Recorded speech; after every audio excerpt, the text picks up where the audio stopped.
लगावा। Yes, come on come on come on, तनी और जोर लगावा, जोर लगावा।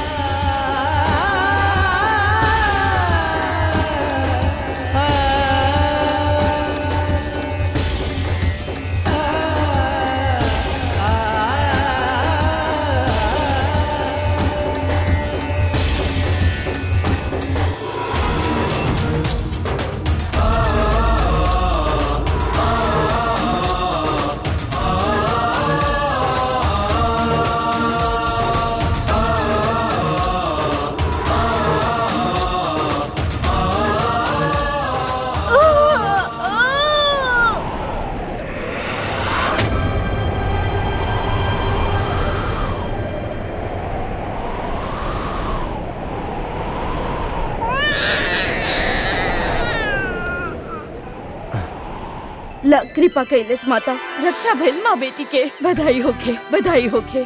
एक गरीब बच्ची के परिक्रमा करे से विश्वा के बच्चे ठीक से पैदा हो गई। इनकर जिंदगी कहीं न कहीं जरूर जुड़ल बा। आचार्य जी। हाँ आचार्य जी। हाँ माता सीता और गोद में खेले आ गई। रहुआ के जनक में दही के साथ मिल गई। बेटी भेल पिया। सच है? बेटी भेल पिया आचार्य जी, बेटी भेल पिया।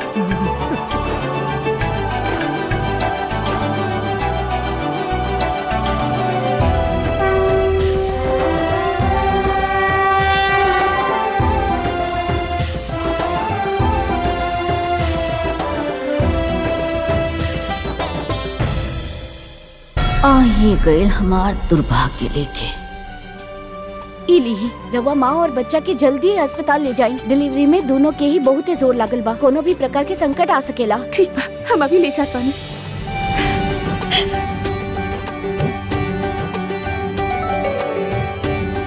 आचार्य जी। हाँ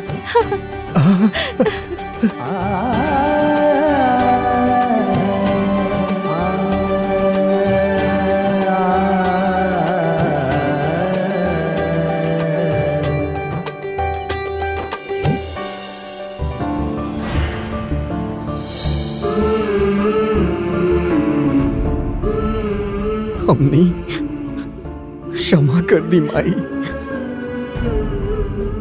मैया, अगला जन्म में ये लड़की के कवनो राजा के महल में भेजब। बेटी के मारे के पाप हमनी के जन्म जन्म भुगते के ही बा मैया। जन्म जन्म भुगते के बा। ए, का नाम बा तुहार? पुरोहित जी। जी पुरोहित जी यहाँ आई। जी जी आईनी आईनी। अरे आईनी आईनी। देखी माँ जान के हमार सुन ले ली। अरे बहुत बहुत बधाई हो के विश्वा। डॉक्टर साहिबा बहुत धन्यवाद राउर। कोनो बात नहीं की। रवा खातिर बहुत ही ज्यादा बाई त ई ज्यादा नहीं खे और फीस भी नहीं खे। ई ते प्रसाद बा। रवा हमार परिवार के रक्षा के लिए बानी। बूंदी डॉक्टर बहन के कार से इनका डिस्पेंसरी छोड़ के आवा। यही पास में बा, हम चल जाई। नमस्ते। पुरोहित जी आज बहुत बड़ा उत्सव बा। ए मंदिर पर ध्वजा चढ़वाई, गरीबन में चादर और कपड़ा बंटवाई, यहाँ पर पानी पिए के व्यवस्था हमेशा खातिर करवाई। जेठी भाभी लड्डू बंटवाई, माँ के भोग चढ़वाई। आज हमार सब विरासत के मालकिन पैदा भइल बाड़ी। मुबारक होखे, बहुत बहुत मुबारक होखे। रउआ के भी। अरे हमार सीता मैया, हमार घर के लक्ष्मी।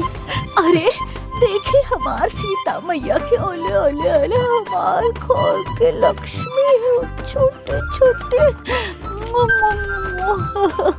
कितनी सुंदर, कितनी सुंदर।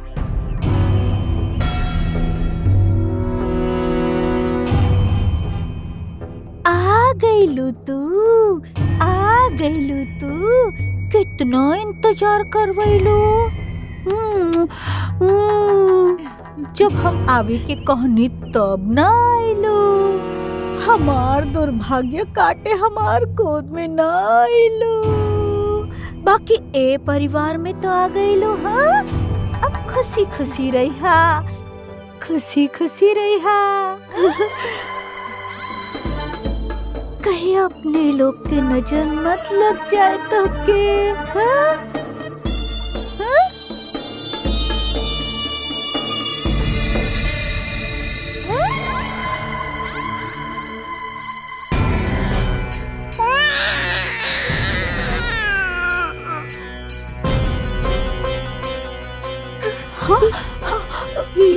सांस फूल रहल बा एकर त आचार्य जी, ये बच्ची ढीला पड़ रहा है। विश्वास आचार्य जी,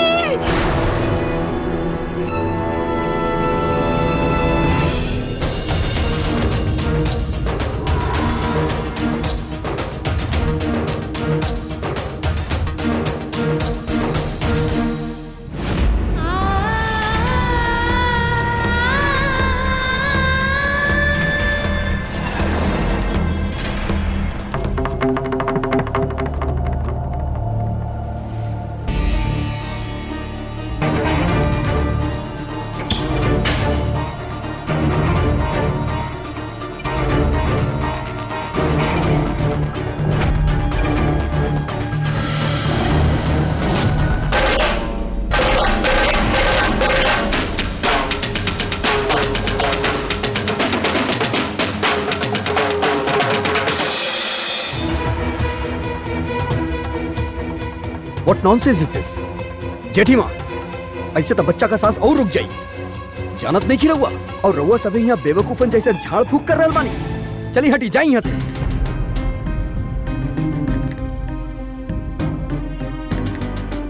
नर्स, ये बेड यहाँ से हटा दा, इंक्यूबेटर ले आओ और आईवी शुरू कर दा और हमें इंजेक्शन लिख दे ले बानी, जल्दी से मंगवा ला। चली हटी रहुआ सब बाहर जाई।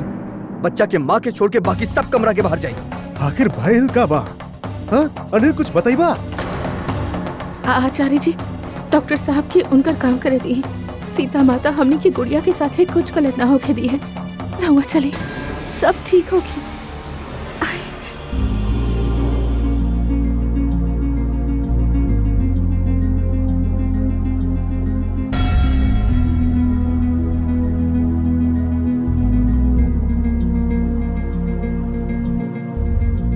रहुआ धीरज रखी, माता सीता सब ठीक करिए।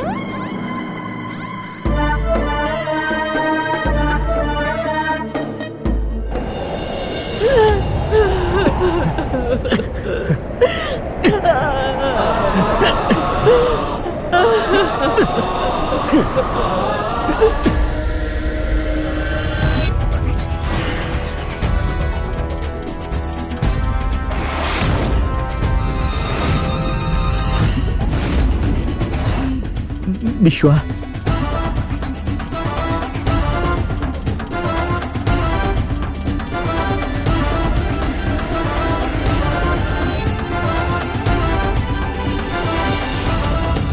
आचार्य जी,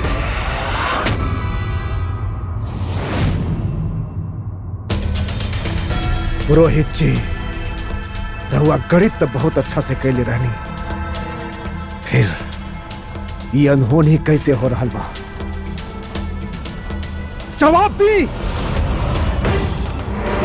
विश्वा, हमार बात तो सुनो बेटा। हमार गणित बिल्कुल भी गलत ना रहल। ना तो घटी में दोष बा और ना ही काल में गुली का। तो फिर हमार नवजात बच्चे के जीवन में इतना संकट कैसे आयल? जवाब दी। विश्वा, हमके लागत बा कि केहू के नजर लाग गइल बा।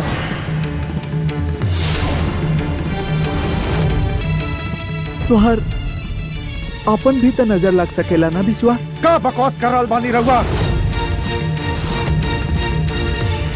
असंभव।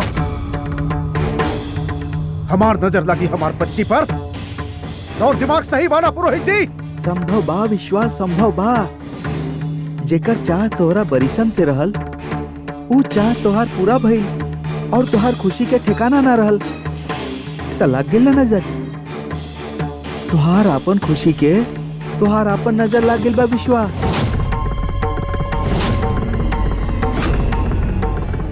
तो हम का करी? रहुए बताई हम का करी? हम तो अपन परिवार के कुंडली भी नहीं के देख सकत।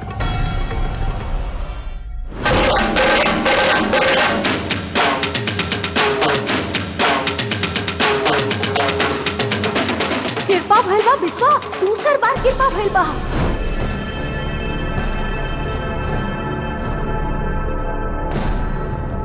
एगो उपाय बा हमरा पास।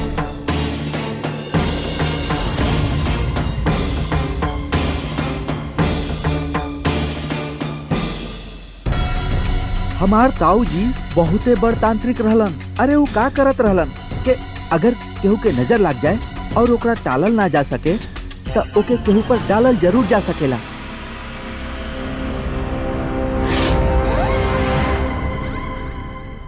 मतलब कि कोनो भी जिंदा आदमी के अपन काला टीका बना ला।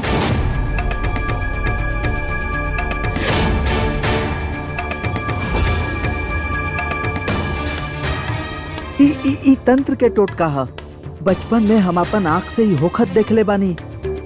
कोनो टोटका कोनो उपाय कुछ होके हम कुछ भी करब। अपन बच्ची के जान बचावे खातिर हुआ बस ये बताई कि हमके करे के कबा बताई जल्दी। तो सुना, हमार गांव के सरपंच रहलन कुबेर झा। उनका पर केहू के नजर लाग गई रहे। बस वो नजर उतारे खातिर एगो भिखारी के बांस के टोकरा में उठौले और सरपंच जी के 7 बार घुमा देले। चमत्कार हो गई विश्वास, चमत्कार हो गई। अरे ओकर पागलपन ऐसे चल गई ऐसे।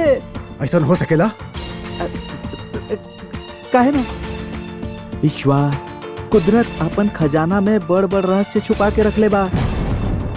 अभी काहे हो सकेला, कैसे हो सकेला, एकर जवाब नहीं है हमरा पास। हम तो जे देखनी वो बता देनी।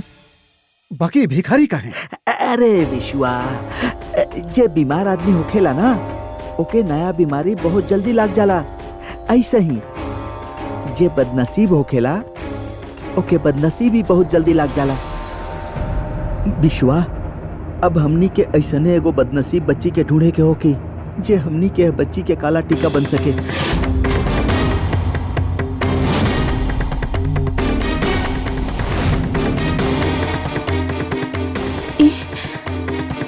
का बोल रहल बानी के रोहित जी?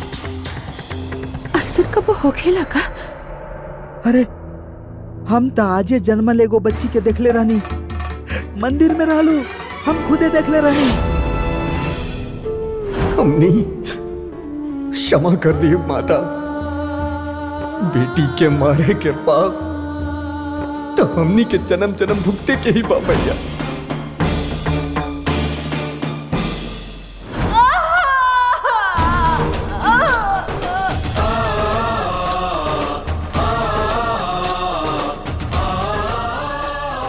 ला माता कृपा कैलस, गर्भ सीधा हो गई।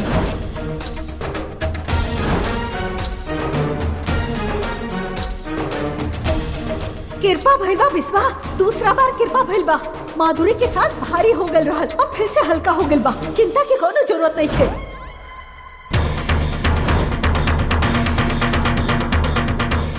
अभी चली, हम वो बच्ची के तुरंत लेके आई।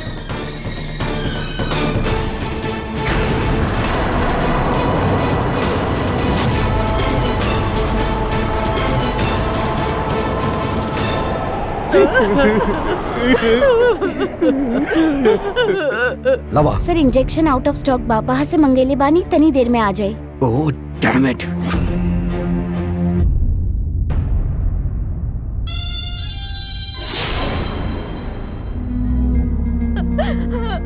हमार बच्चा दीदी होगी ना।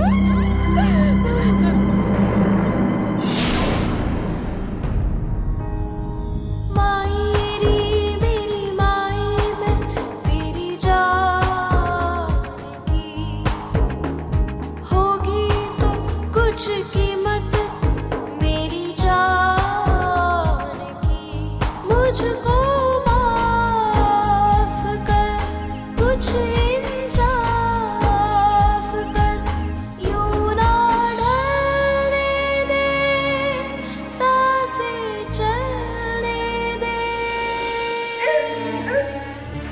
डॉक्टर साहब, कहाँ भाई? हम इंजेक्शन के इंतजार कर रहे हैं। हमार गुड़िया ठीक तो हो जाए ना? हम सिर्फ कोशिश कर सकेंगे।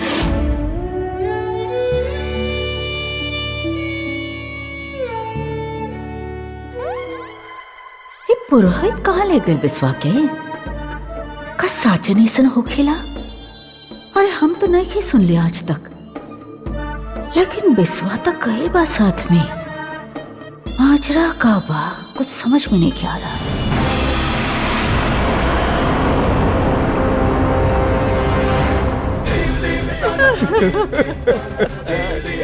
पांचों के संगे छठा भी मर जाए।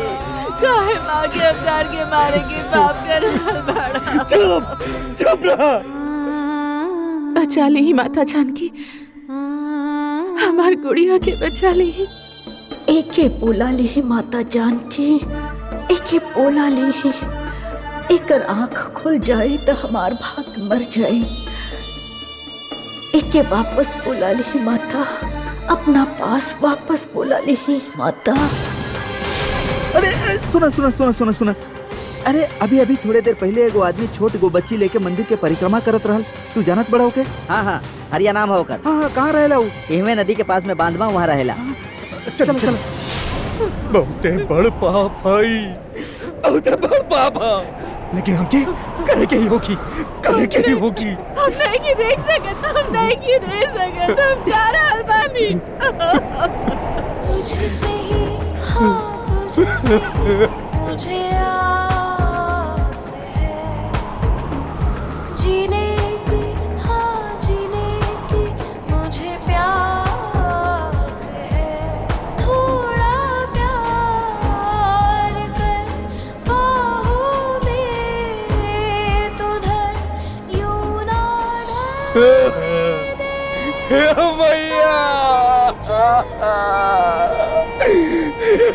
भाई सर इंजेक्शन आ गई। जल्दी से निकला। डॉक्टर साहब, अब तो हमार गुड़िया ठीक हो जाए ना?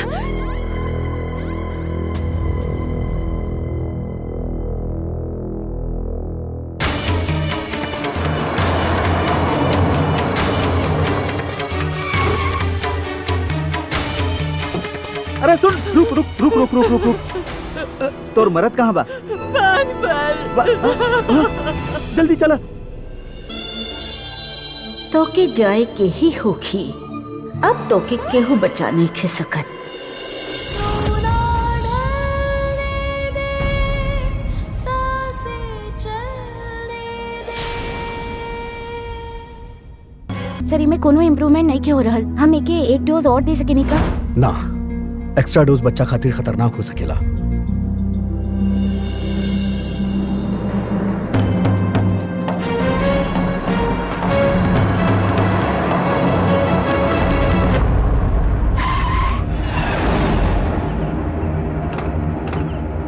ए हरिया, ए हरिया, हरिया, हरिया, उठ। अरे उठ। ए हरिया, उठ। अरे होश में आ। बेटी कहाँ भी है तोर? बेटी कहाँ भी है तोर? बेटी? हाँ। कौन बेटी? अरे जेके आज तू मंदिर लेके गए रहले। हाँ। गाड़ देगा।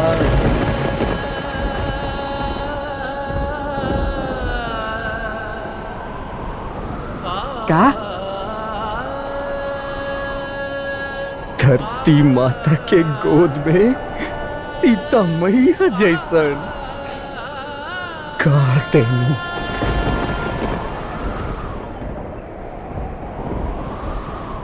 बेटी के गाड़ दे ले? बेटी के गाड़ दे ले? कहाँ गड़ ले अपन बेटी के? बोल। क्या पता हमके?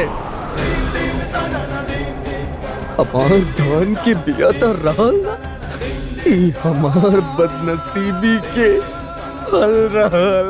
फल का हिसाब रखी हम। देख हरिया, तो के पता हो कि ना? बताओ ना, कहाँ गड़ ले? हाँ बताओ बताओ बताओ बताओ बताओ, कहाँ गड़ ले? बताओ बताओ बताओ बताओ बताओ बताओ, कहाँ गड़ ले अपन बेटी के? बताओ। वहाँ गड़ ले पानी हम।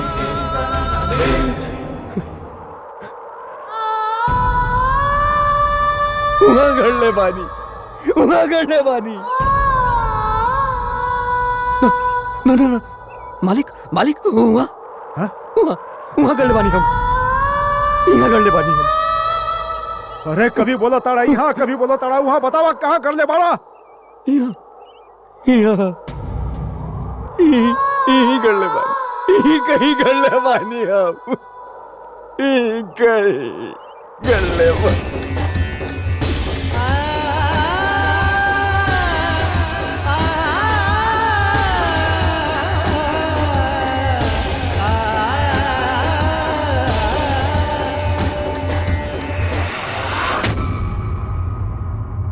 कहाँ छुपल बाड़ू तू?